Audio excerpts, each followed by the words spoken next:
আসসালামু আলাইকুম রহমতুল্লাহি ওয়া বারাকাতুহু। গুড মর্নিং দেখছেন সম্মানীয় ভাই বোনেরা, আশা করি সবাই ভালো আছেন। আলহামদুলিল্লাহ আমিও ভালো আছি। আমি বলবো না আপনাদেরকে বিজনেস করার জন্য, বিজনেস করলেও ইচ্ছা না করলেও ইচ্ছা, সেটা হচ্ছে আপনাদের অভিরুচি। কেননা আপনাদেরকে জোরাবলি করি কোনো কিছুই করা সম্ভব না। আপনি এখন যে কাজটা করতেছেন ওই কাজটার ইনকাম কতদিন পাইবেন? যেমন কালকে আপনি ডিউটিতে আসলেন না বা কালকে আপনি কাজে করলেন না, আপনি কি ওই টাকাটা পাবেন? পাবেন না। কিন্তু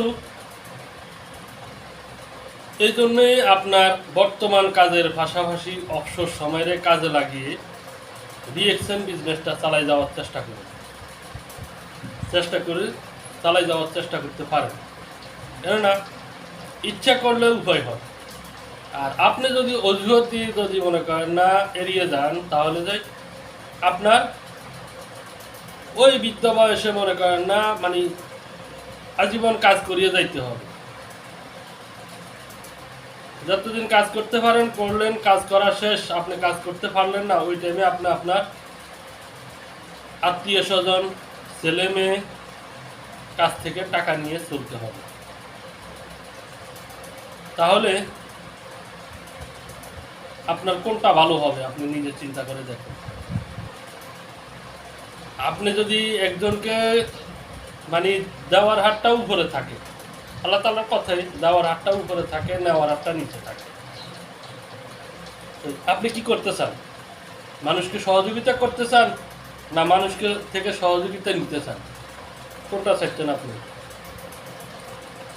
যেমন আমি এখন একটা কফি নেব আমার নিজেই খাওয়ার জন্য।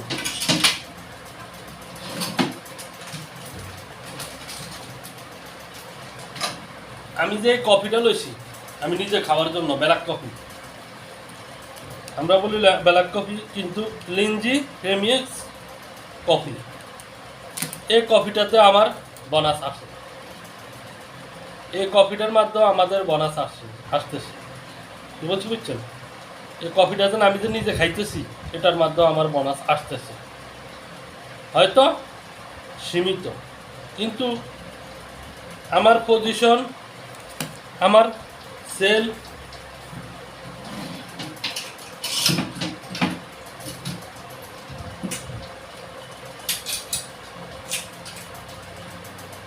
যে কোনো কিছু হিসাব করে একটা কিছু করা যায়। কোম্পানি যে আমার যে এটার উপরে যে বোনাসটা যে দিবে, বোনাসটা তার এমনি দিবে না। আমার পজিশনের উপরে, আমার প্রোডাক্ট সেলের উপরে, এগুলো হিসাব করে আমার কোম্পানি বোনাসটা দিবে। এই পর্যন্ত আর কি। আল্লাহ হাফেজ। Good morning reaction. আসসালামু আলাইকুম রহমতুল্লাহি ওয়া বারাকাতুহু।